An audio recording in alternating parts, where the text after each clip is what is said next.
ప్రజా టీవీకు స్వాగతం. వార్తలు ప్రారంభించే ముందు ముఖ్యాంశాలు మీకోసం. శ్రీకాకుళం జిల్లా ఎచ్చెర్ల నియోజకవర్గం బుడగట్లపాలెంలో మత్స్యకారుల సేవలో పథకం ప్రారంభించిన ముఖ్యమంత్రి చంద్రబాబు.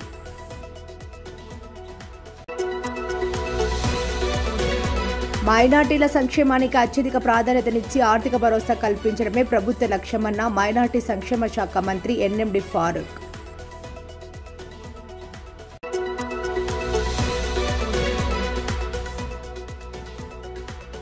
అహోబిలంలో ఘనంగా వరాహ జయంతి పర్వదిన వేడుకలు.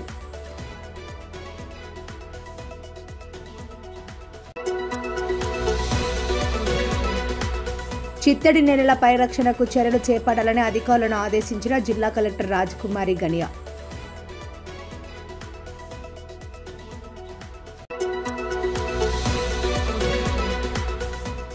నంద్యాల జిల్లా ఎస్పీ ఆదేశాల మేరకు కార్డన్ సెర్చ్ ఆపరేషన్ నిర్వహించిన పోలీసులు.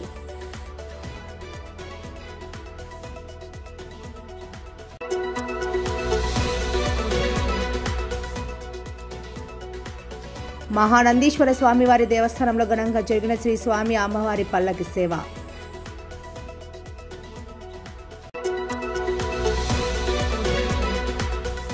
గర్భస్థ పిండలింగ నిర్ధారణ నిషేధిత చట్టం పకడ్బందీగా అమలు చేయాలని అధికారులను ఆదేశించిన జిల్లా కలెక్టర్ రాజకుమారి గనియా.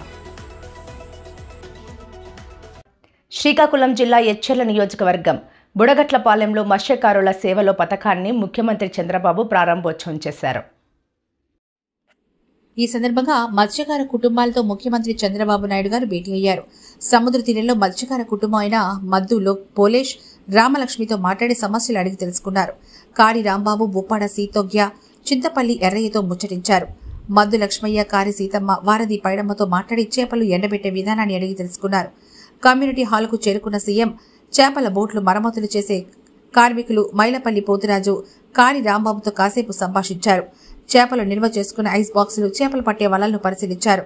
వేట నిషేధ సమయంలో మత్స్యకారులను ఆదుకునేందుకు మత్స్యకార భరోసాను ప్రవేశపెట్టిన ముఖ్యమంత్రి చంద్రబాబు నేడు ఆ భరోసాను 10,000 నుంచి 20,000కు పెంచారు. అర్థవంతంగా అన్ని నాకు ఎక్స్ప్లెయిన్ చేశాడు, మీ సమస్యలన్నీ. అక్కడి నుంచి నేరుగా మీ కష్టాలన్నీ కూడా విన్నాను. ఆ కష్టాలన్నీ విన్న తర్వాత కొంతమంది ఆడబిడ్డలు ఎండు చేపల్ని ఏ విధంగా తయారు చేస్తారో అది కూడా చూశాను. ఎవరైనా చేపలు ఎక్కువగా వచ్చినప్పుడు అవి మిగిలిపోతే ఆ చేపల్ని ఏ విధంగా ఎండబెట్టాలనో ఎండబెట్టి మళ్లీ ఆ చేపలను నెత్తిన పెట్టుకొని గ్రామం పోయి అమ్ముకొని మళ్లీ ఇక్కడికి వస్తున్నారు. వాళ్ళ కష్టాలు చూశాను. అక్కడి నుంచి నేరుగా బోట్ ఏ విధంగా రిపేర్ చేస్తారో పడవలు అది కూడా చూశాను. ఈరోజు చిన్న స్పేర్ పార్ట్స్ కూడా లేకుండా ఎక్కడికో పోయి శ్రీకాకుళం, విశాఖపట్నం పోయి తెచ్చుకునే పరిస్థితి ఉంది. ఇంకో పక్కనే చేపలన్నీ వచ్చినప్పుడు పట్టుకుని తీసుకుని ఎవరైతే అమ్ముతారో అది కూడా చూశాను. వాళ్ళకు కూడా చాలటువంటి ఈ యొక్క ఐస్ బాక్సులు ఉండడం, దానివల్ల కూడా ఇబ్బందులు ఇక్కడ చేసిన తర్వాత ఎక్కడ మార్కెట్లో రేటు బాగుంటే అక్కడ అమ్మే పరిస్థితికి వస్తున్నారు. మీరందరూ కూడా పేదవాళ్ల కష్టాలు చూశాను. మీరు మామూలుగా అయితే బోట్ మీరు తీసుకుని ప్రాణానికి కూడా భయపడకుండా రాత్రి 1 గంటకు బయలుదేరి సముద్రంలోకి వెళ్తున్నారు. ఓసారి సముద్రంలో అల్లకల్లోలాలు వచ్చినప్పుడు గాని, బాగా అలలు పెరిగినప్పుడు గాని, ఒకప్పుడైతే అలర్ట్ సిస్టమ్ కూడా ఉండేది కాదు. ఇప్పుడు కూడా చాలా మంది ప్రాణాలు పోగొట్టుకునే పరిస్థితికి వస్తున్నారు. అయితే ఇక్కడ జరిగేది కొంతమంది బోట్లన్నీ వాళ్లే కొని ఈ రోజు నేను చూసింది మా ప్రభుత్వ యంత్రాంగం, మా సెక్రటరీ గారు ఉన్నారు, మా మినిస్టర్ గారు ఉన్నారు, అందరూ ఇక్కడ ఉన్నారు, మా కమిషనర్ కూడా ఇక్కడ ఉన్నాడు. కానీ ఏదైతే నేను ఆశించానో దానికి భిన్నంగా సమస్యలు ఉన్నాయి ఇక్కడ. మీరందరూ ఒక్కసారి ఆలోచిస్తే ఏవైతే మత్స్యకారు గ్రామాలు తెలుగుదేశం పార్టీ వచ్చిన తర్వాతనే మీ యొక్క దిశ మారింది. ఇది యథార్థం అనే విషయం మీరు గుర్తుపెట్టుకోవాలి. అదే మరిగా మీలో కూడా ఒక పట్టుదలతో ఉంటారు. ఎన్నికలప్పుడైతే ఈ మత్స్యకారుల గ్రామాలుగా కట్టడి చేసి ఒకే మాట మీద ఉంటారు. ఆ విధంగా మాట మీద ఉండి ఎప్పుడు ఓట్లేశారు మీరు. ఎప్పుడు కూడా తెలుగుదేశం పార్టీకి, ప్రస్తుతం ఎన్డీఏ పార్టీకి వెనుకబడిన వర్గాలే వెన్నెముక. మొన్న కూడా అందరూ ఓట్లేశారు గాని అందరిలో ఎక్కువ ఓట్లేసింది ఈ వెనుకబడిన వర్గాలు, అందులో మత్స్యకారులని చెప్పి కూడా నేను మీకు తెలియజేస్తున్నా. ఇవన్నీ చూసినప్పుడు నాకు కూడా ఒక పట్టుదల, మీ జీవితాలు మార్చవలసిన బాధ్యత మా మీద ఉంది. ఈ రోజు వెనుకబడిన వర్గాల కోసం అనేక కార్యక్రమాలు చేశాం. అవి చాలవు, ఇంకా చేస్తాం. ఎట్టి పరిస్థితుల్లో మత్స్యకారుల జీవితాల్లో వెలుగు తీసుకొచ్చే వరకు మీ వెంట నేనుంటాను. మా పార్టీ ఉంటుంది, ఎన్డీఏ ఉంటుందని మరొకసారి హామీ ఇస్తున్నా. రాష్ట్రంలోని మైనార్టీల సంక్షేమానికి ఆర్థిక అభివృద్ధికి కూటమి ప్రభుత్వం అత్యధిక ప్రాధాన్యత ఇస్తున్నదని రాష్ట్ర న్యాయ మైనార్టీ సంక్షేమ శాఖ మంత్రి ఎన్ఎండి ఫారూక్ తెలిపారు. శుక్రవారం వెలగపూడి సచివాలయంలోని 3వ బ్లాక్ సమావేశపు భవనంలో రాష్ట్ర మైనార్టీ ఫైనాన్స్ కార్పొరేషన్ ఆధ్వర్యంలో మైనార్టీ ఫైనాన్స్ కార్పొరేషన్ మైనార్టీల స్వయం ఉపాధి కోసం రాయితీతో కూడిన బ్యాంకు రుణాల మంజూరు ప్రక్రియకు సంబంధించి online beneficiary management and monitoring system website ను minority finance corporation chairman, site ను minority finance corporation chairman Maulana Sheikh Mushtaq Ahmed తో కలిసి మంత్రి ప్రారంభించారు. ఈ సందర్భంగా మంత్రి మాట్లాడుతూ ఉమ్మడి ఆంధ్రప్రదేశ్ నుంచి నేటి వరకు దివంగత ముఖ్యమంత్రి ఎన్టీ రామారావు, నారా చంద్రబాబు నాయుడు ముఖ్యమంత్రుల సారథ్యంలో రాష్ట్రంలోని మైనార్టీల సంక్షేమానికి కృషి చేయడం జరిగిందన్నారు. వేలాది మసీదులు, దర్గాలు, కబర్స్థాన్లు, చర్చిలు తదితర మైనార్టీ ప్రాధాన్యత నిర్మాణాలకు కోట్లాది రూపాయలు ఖర్చు చేసిన ఘనత తమదేనని పేర్కొన్నారు. గతంలో తమ ప్రభుత్వం మంజూరు చేసిన మైనార్టీ సంక్షేమ పథకాలను, అభివృద్ది పనులను పూర్తి చేయకుండా 5 ఏళ్ల గత ప్రభుత్వం తీవ్రమైన నిర్లక్ష్య ధోరణితో మైనార్టీలను చిన్నచూపు చూసిందని విమర్శించారు. కూటమి ప్రభుత్వం అధికారంలోకి వచ్చాక తాము ఇచ్చిన హామీల మేరకు మైనార్టీల సంక్షేమానికి ప్రణాళికాబద్దంగా పగడ్బందీగా కార్యాచరణతో కూడిన చర్యలను చేపట్టడం జరిగిందని మంత్రి అన్నారు. రాష్ట్రంలోని ఇమాములు, మౌజాంలు, పాస్టర్లకు పెండింగ్ లో ఉన్న గౌరవ వేతనం చెల్లింపులను కూటమి ప్రభుత్వం మంజూరు చేసి వారి వారి బ్యాంకు ఖాతాల్లో ఆన్లైన్ ద్వారా నేరుగా జమ చేశామని, మైనార్టీల పట్ల కూటమి ప్రభుత్వం అనుసరిస్తున్న వైఖరికి ఇది నిదర్శనమని పేర్కొన్నారు. గత ప్రభుత్వం మైనార్టీలను కేవలం ఓటు బ్యాంకుగా చూసిందే తప్ప వారి సంక్షేమం కోసం పైసా విదల్చలేదని మంత్రి ధ్వజమెత్తారు. ప్రస్తుత ఆర్థిక సంవత్సరంలో మైనార్టీల స్వయం ఉపాధి కోసం రాయితీతో కూడిన బ్యాంకు రుణాలను కూటమి ప్రభుత్వం అందిస్తుందని పేర్కొన్నారు. ఇందుకోసం బడ్జెట్లో 169.50 కోట్లు మంజూరు చేయడం జరిగిందని, ఇందుకు దాదాపు సమానంగా 173.02 కోట్లు బ్యాంకులు రుణాలు మంజూరు చేయడం జరుగుతుందని, మొత్తం 342.52 కోట్లు అర్హులైన మైనార్టీల స్వయం ఉపాధికి ఖర్చు చేయడం జరుగుతుందని పేర్కొన్నారు. శిక్షణ మరియు ఉపాధి కోసం అదనపుగా 24 కోట్లు మంజూరు చేయడం జరిగిందన్నారు. అర్హులైన వారంతా ఆర్థిక అభివృద్ది సాధన కోసం ఉపాధి రాయితీ రుణాలు సద్వినియోగం చేసుకోవాలని మంత్రి ఫరూక్ కోరారు. ప్రముఖ పుణ్యక్షేత్రమైన ఎగువ అహోబిలంలోని వరాహ నరసింహస్వామి వారి సన్నిధిలో శనివారం వరాహ జయంతి పర్వదిన వేడుకలు ఘనంగా నిర్వహించారు. దేవస్థానం ప్రధాన అర్చకులు కిడాంబి వేణుగోపాల్ స్వామి ఆధ్వర్యంలో శ్రీ జ్వాలా నరసింహస్వామి, చెంచులక్ష్మి అమ్మవార్లకు, శ్రీ వరాహ నరసింహస్వామి వారి విగ్రహానికి ప్రత్యేక పూజలు నిర్వహించారు. అనంతరం దేవస్థానం ఆవరణలో సుదర్శన హోమం నిర్వహించారు.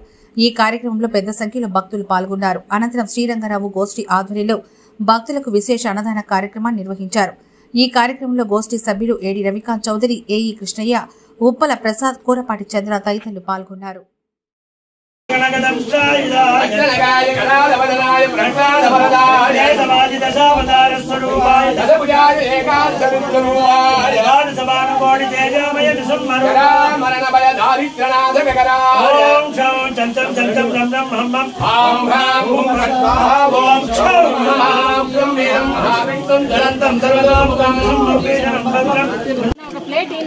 మా అపకమ్మ ఇట్లా ఇయ్యరు, ఇస్తారు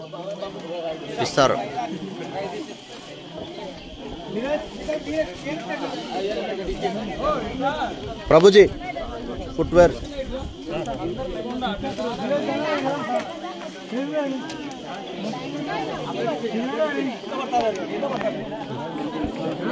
రెండు చేతులతో బ్యాలెన్స్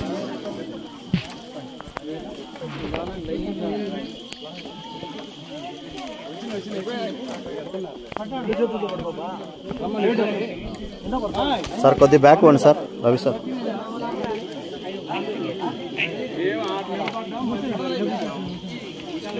నరసింహ నదికస్య దేవః న తీర్థమన్యద్భవనాస హేతోః న గారుడాద్రేరపరోస్తి శైలః న భక్తజంతోరపరోస్తి యోగి భక్తస్య దానవశిశో పరిపాలనాయ భద్రా నృసింహ గుహనాం అతి జగ్ముషస్తే స్తంభైకవర్జమధునాపి నృసింహనూనం త్రైలోక్యమేదఖిలం నరసింహ గర్భం. ఆ నృసింహస్వామి వారి ఒక గర్భం అనేది త్రైలోక్యమేదఖిలం, అఖిలమంతా 3 లోకములు వ్యాపించింది. ఎందుకంటే బాల ప్రహ్లాదుని యొక్క మాటను సత్యం చేయుటకు సత్యం విధాతుం నిజభృత్య భాషితుం వ్యాప్తుం స్వభూతేష్వచిరేష్వచాత్మనః అదృశ్యతామత్యద్భుత రూపముద్వహన్ స్తంభే సభాయాం న మృగం న మానుషం. సత్యాన్ని స్థాపించుటకు ఆ బాల ప్రహ్లాదుడు ఎక్కడ ఉన్నాడు అని అడగ మాత్రమే ప్రతి ఒక్క వస్తువులో దూరి ఆ బాల ప్రహ్లాదుని యొక్క మాటాన్ని సత్యం చేయుటకు భగవంతుడు 3 లోకంలో సర్వవ్యాపి అయి ఉన్నారు. అటువంటి క్షేత్రంలో ఆనాడు ఉగ్రస్తంభం యస్యా భవత్ భక్తజనార్తిహంతు పితృత్వమన్యేష్విచార్యతోర్ణం స్తంభేవతారః తమనన్యలభ్యం లక్ష్మీ నృసింహం శరణం ప్రపద్యే. ఆ నృసింహస్వామి వారు ఆ సత్యాన్ని స్థాపించటకు ఇక్కడి నుంచి ఒక 3 కిలోమీటర్లు వెళ్ళి అక్కడి నుంచి ఒక 3 కిలోమీటర్లు పైకి వెళ్తే ఆ ఉగ్రస్తంభం అచలఛాయ మేరు అని పేరు. ఆ ఒక్క పర్వతానికి అచలఛాయ మేరు 3000 ఎత్తుగల పర్వతంలో భగవంతుడు వెలిసి హిరణ్యకశిపుని జ్వాలా నృసింహస్వామి అనే క్షేత్రంలో హిరణ్యకశిపును సంహరించి తదనంతరం వారి యొక్క హస్తాన్ని అక్కడ ఉండే రక్తకుండంలో శుభ్రం చేయుట జరిగినది కనుక ఈనాటికి అక్కడ ఉండే ఆ తీర్థానికి రక్తకుండం అని పేరు. తీర్థం చూసేదానికేమో రక్తగా కలర్లో ఉంటుంది, చేతులు తీసుకుంటే సహజంగా ఉంటుంది. అటువంటి క్షేత్రంలో రెండో క్షేత్రం జ్వాల అహోబిల మాలోల కోట కారంచ భార్గవ. కోట అనే క్షేత్రం ఈ ఒక వరాహ క్షేత్రం. తస్య యజ్ఞ వరాహస్య విష్ణోరమిత తేజసే ప్రణామం ఏభి కుర్వంతి తేషామపి నమో నమః. ఈ ఒక వరాహ క్షేత్రం నుండే నృసింహస్వామి వారిని వరాహ నృసింహస్వామి వారిని ఎవరు ఒక్కరు అంజలితో భగవంతుని వేడుకుంటారో వారి అందరికీ అన్ని విధమైన సౌభాగ్యం కలుగుతుందని చెప్పి ఆ తస్య యజ్ఞవరాహమైన ఆ స్వామివారి క్షేత్రం. ఈ క్షేత్రంలో ఉండే ఈ పర్వతానికి వేదాచలం, ఎదురుగా ఉండే పర్వతానికి గరుడాచలం అని పేరు. వేదాచల గరుడాచల మధ్యే వీరక్షేత్రే అచలఛాయు పర్వతాయాం శ్రీ నృసింహస్వామినః ఆవిర్బభూవ అని పురాణం చెప్తుంది కనుక ఈ ఒక్క వేదములన్నీ ఇక్కడ తపస్సు చేస్తుంది. ఎందుకు అంటే సోమకుడు అనే రాక్షసుడు వేదాన్ని అపహరించి యాముకు భూమి కింద ప్రవేశిస్తున్నాడు. అప్పుడు ఈ పర్వతం మీద 4 వేదములు ఇక్కడ స్వామివారిని ప్రార్థిస్తే ఆ వేదాన్ని రక్షించేదానికి వరాహ రూపం ధరించి సోమకుడు అనే రాక్షసుని భూమి కింద వెలిసిన వాడిని తీసుకొని పైకి వచ్చినారు. అప్పుడు వచ్చేటప్పుడు భూమాదేవి అయిన లక్ష్మీదేవి కూడా భూమాదేవితో పాటు వారి యొక్క ముఖం మీదనే అమ్మవారిని కూడా తీసుకువచ్చి ఇక్కడ భక్తులందరికీ దర్శించే ఒక క్షేత్రం. అటువంటి వరాహ నృసింహస్వామి క్షేత్రంలో ఈ రోజు వరాహ జయంతి, వరాహ నృసింహస్వామి వారి జయంతి. ఈ వరాహ జయంతి ముందు మత్స్య జయంతి, నిన్న మత్స్య జయంతి, ఈ వద్దు వరాహ జయంతి, ఇంకో ఒక 10 రోజుల్లో నృసింహ జయంతి. ఈ 10 అవతారాలను ఒక్కొక్కరిద్దరిని మర్చిపోయింటాం, విడిచిపోయింటాం. వారందరూ కూడా ఇక్కడ భగవిధములు నృసింహస్వామి భక్తులుగా ఉండి ఈ ఒక్క కైంకర్యాన్ని పదే అభివృద్ధి చేసి ఇంకా చేయాలని చెప్పి ఆ నృసింహస్వామి వారి యొక్క దివ్య చరణాల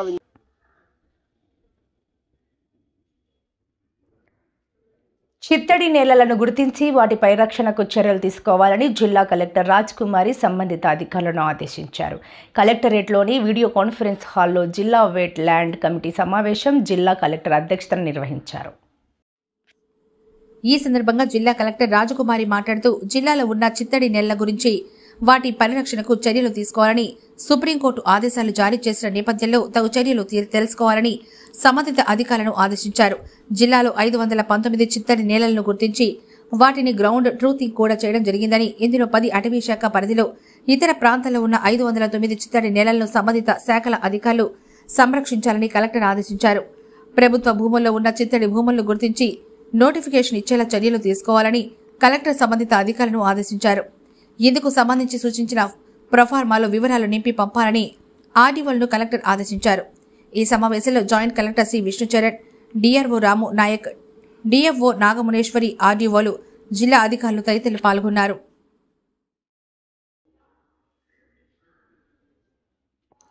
శాంతి భద్రతల పరిరక్షణలో ప్రజలకు పోలీసులు అండగా ఉంటారనే భరోసా కల్పించేందుకు నంద్యాలలో పోలీసులు కార్డన్ సెర్చ్ ఆపరేషన్ నిర్వహించారు. చట్ట వ్యతిరేక కార్యకలాపాలలో పాల్గొంటే కఠిన చర్యలు తీసుకుంటామని హెచ్చరించారు. నంద్యాల జిల్లా ఎస్పీ అదిరాజ్ సింగ్ రాణా ఆదేశాల మేరకు Nandyal sub division ASP Javali Alphonse సూచనలతో నంద్యాల 1 టౌన్ పోలీస్ స్టేషన్ పరిధిలో ఆత్మకూరు బస్టాండ్ చెరువుకట్ట ప్రాంతాల్లో కార్డన్ సర్చ్ ఆపరేషన్ నిర్వహించారు. ఈ సందర్భంగా అనుమానితులు ఇల్లు, అనుమానిత వ్యక్తుల రౌడీ షీటర్లు, నేర చరిత్ర గల వారి ఇళ్లను క్షుణ్ణంగా తనిఖీ చేశారు. అనంతరం అనుమానితులు, నేర చరిత్ర గలవారు, రౌడీ షీటర్లు ఏదైనా నేరాల్లో పాల్గొంటున్నారని అనుమానంతో వారి వేలి ముద్రలను మొబైల్ సిస్టమ్ చెక్ డివైస్ ద్వారా పరిశీలించారు. ఈ సందర్భంగా శాంతి భద్రతలకు భంగం కలిగించిన నేరాలలో పాల్గొన్న చట్ట వ్యతిరేక కార్యకలాపాల్లో అనగా గంజాయి, అక్రమ మద్యం, నాటుసారా, మట్కా, జూదం మొదలగు వాటికి సంబంధించిన కార్యకలాపాల్లో పాల్గొంటే చట్ట ప్రకారం కఠిన చర్యలు తీసుకుంటామని వారిని హెచ్చరించారు. ఈ కార్యక్రమంలో 1 town inspector Sudhakar Reddy, 2 town inspector Ismail, sub ఇన్స్పెక్టర్లు, సిబ్బంది పాల్గొన్నారు. నంద్యాల జిల్లా నల్లమలలో వెలసిన ప్రముఖ పుణ్యక్షేత్రమైన మహానందిలో కామేశ్వరి సమేత మహానందీశ్వరుడికి పల్లకి సేవను వేద పండితులు, అర్చకులు ఘనంగా నిర్వహించారు. ఆలయ కార్యనిర్వహణాధికారి నల్లకల్వ శ్రీనివాసరెడ్డి ఆధ్వర్యంలో జరిగిన ఈ కార్యక్రమంలో వేద పండితులు రవిశంకర అవధాని, ఆంజనేయ శర్మ, నాగేశ్వర శర్మ స్వామి అమ్మవార్ల ఉత్సవమూర్తులకు విశేషంగా అలంకరించి స్థానిక అలంకార మండపంలో కొలువు తీర్చారు. అనంతరం గణపతి పూజ, పుణ్యవచనం, అలంకార పూజలు శాస్త్రోక్తంగా నిర్వహించారు. అనంతరం ఆలయ ప్రాకారంలో పల్లకి సేవను వైభవంగా నిర్వహించారు. ఈ కార్యక్రమాన్ని అధిక సంఖ్యలో భక్తులు తిలకించారు. గర్భస్థ పిండలింగ నిర్ధారణ నిషేధిత చట్టంలో నిర్దేశించిన అంశాలను పకడ్బందీగా అమలు చేస్తూ లింగ నిర్ధారణ వెల్లడి నిషేధంపై పటిష్ట చర్యలు తీసుకోవాలని జిల్లా కలెక్టర్ రాజ్ కుమార్ వైద్య ఆరోగ్య శాఖ అధికారులను ఆదేశించారు. శనివారం కలెక్టర్ ఛాంబర్లో గర్భస్థ పిండలింగ నిర్ధారణ, ఎన్టీఆర్ వైద్య సేవ కార్యక్రమాల అమలుపై సంబంధిత అధికారులతో సమీక్ష సమావేశం నిర్వహించారు. ఈ సందర్భంగా జిల్లా కలెక్టర్ రాజకుమారి మాట్లాడుతూ గర్భస్థ పిండ లింగ నిర్ధారణ వెల్లడి నిషేధంపై పగడ్బందీ చర్యలు తీసుకోవాలన్నారు. నిషేధ చట్టంలోని నిబంధనల మేరకు స్కాన్ సెంటర్లు లేదా డయాగ్నోస్టిక్ సెంటర్లు లింగ నిర్ధారణ చేసినట్లయితే కఠిన చర్యలు తప్పవన్నారు. లింగ నిర్ధారణ కోసం ప్రయత్నించిన లేదా ప్రోత్సహించిన వారిపై కూడా చర్యలు తప్పవన్నారు. ప్రతి ప్రభుత్వ మరియు ప్రైవేట్ ఆసుపత్రులు ఈ చట్టంపై అవగాహన కోసం ఫ్లెక్సీల బోర్డ్స్ ఏర్పాటు చేయాలన్నారు. కొత్త స్కాన్ సెంటర్స్ తప్పనిసరిగా జిల్లా కమిటీ వద్ద రిజిస్ట్రేషన్ చేసుకోవాలన్నారు. ప్రతి 5 సంవత్సరాలకు రెన్యువల్ నిమిత్తం నెల రోజుల ముందే అప్లై చేసుకునేలా చర్యలు తీసుకోవాలని కలెక్టర్ అధికారులను ఆదేశించారు. రెన్యువల్కు వచ్చే స్కానింగ్ కేంద్రాలు హై పవర్ మిషన్ వాడాలని, లేని పక్షంలో రెన్యువల్ నిలిపివేసేలా చర్యలు తీసుకోవాలన్నారు. లింగ నిర్ధారణ నిషేధ చట్టంపై స్త్రీ, శిశు సంక్షేమం, మహిళా సంఘాలు, పోలీసు వారి సహకారంతో విస్తృత అవగాహన కార్యక్రమాలు నిర్వహించాలని కలెక్టర్ ఆదేశించారు. జిల్లాలో లింగ నిర్ధారణ పరీక్షలు జరగకుండా పోలీసు అధికారులతో వైద్యులు ఆకస్మిక తనిఖీలు నిర్వహించాలన్నారు. ఎన్టీఆర్ వైద్య సేవ కింద ప్రజలకు ప్రైవేట్ ఆసుపత్రులు ఉచిత వైద్య సేవలు అందించకుండా నగదు వసూలు చేసినట్లు 8 ఆసుపత్రుల్లో 33 ఫిర్యాదులు నమోదయ్యాయని, వారికి నోటీసులు జారీ చేయాలని కలెక్టర్ డిహెచ్ఎంఓను ఆదేశించారు. అదేవిధంగా ప్రాథమిక ఆరోగ్య కేంద్రంలో ఖాళీగా ఉన్న వైద్యుల పోస్టుల భర్తీ కోసం డీఓ లేఖను సిద్ధం చేయాలని కలెక్టర్ డిహెచ్ఎంఓను ఆదేశించారు. చట్ట వ్యతిరేకంగా పరీక్షలు చేసిన వైద్యులకు మొదటిసారి తప్పుకు 10,000 జరిమానా, 3 సంవత్సరాల జైలు శిక్ష, రెండవసారి తప్పు చేస్తే 50,000, 5 సంవత్సరాల జైలు శిక్ష ఉంటుందని అన్నారు. మూడవసారి అదే తప్పు చేస్తే వైద్యుల పేర్లు కౌన్సిల్ నుంచి పేరు తొలగించడం జరుగుతుందన్నారు. లింగ నిర్ధారణ పరీక్షలకు ప్రోత్సహించే వారికి 3 సంవత్సరాల జైలు మరియు 50,000 జరిమానా, రెండవ దఫాకు 5 సంవత్సరాల జైలు మరియు ₹1,00,000 జరిమానా విధించబడుతుందనే అంశాల్లో ప్రజల్లోకి విస్తృతంగా వెళ్లాలని కలెక్టర్ ఆదేశించారు. జిల్లా multi member appropriate authority committee scanning కేంద్రాల దరఖాస్తులను పరిశీలించి తగ చర్యలు తీసుకోవాలన్నారు. ఈ సమావేశంలో DMNHO Venkataramana, CI Suryamouli, mother society NGO Ramarao, in charge DCHS doctor O Lalitha, NTR Vaidya Seva coordinator doctor Rupendranath Reddy, in charge డెమోకి రవీంద్ర నాయక్, జిల్లా మానిటరింగ్ అధికారి సుమలత, వంశీ పాల్గొన్నారు. వార్తలు ముగించే ముందు ముఖ్యాంశాలు మరోసారి. శ్రీకాకుళం జిల్లా ఎచ్చెర్ల నియోజకవర్గం బుడగట్లపాలెంలో మత్స్యకారుల సేవలో పథకం ప్రారంభించిన ముఖ్యమంత్రి చంద్రబాబు.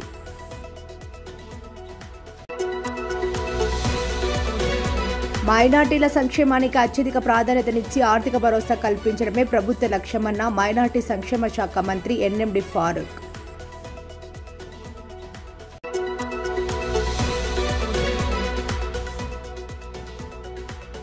అహోబిలంలో ఘనంగా వరాహ జయంతి పర్వదిన వేడుకలు.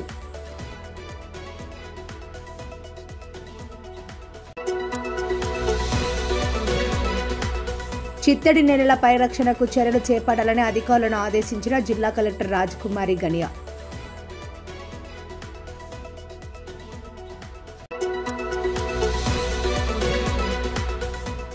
నంద్యాల జిల్లా ఎస్పీ ఆదేశాల మేరకు కార్డన్ సెర్చ్ ఆపరేషన్ నిర్వహించిన పోలీసులు.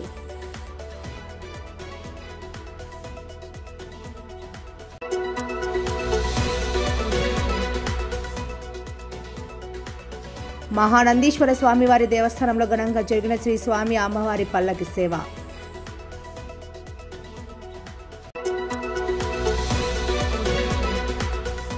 గర్భస్థ పిండలింగ నిర్ధారణ నిషేధిత చట్టం పకడ్బందీగా అమలు చేయాలని అధికారులను ఆదేశించిన జిల్లా కలెక్టర్ రాజ్కుమారి ఘనియా. మరిన్ని లేటెస్ట్ అప్డేట్స్ కోసం చూస్తూనే ఉండండి ప్రజా టీవీ. ప్రశ్నించే హక్కు మీది, చూపించే సత్తా మాది. Voice is yours.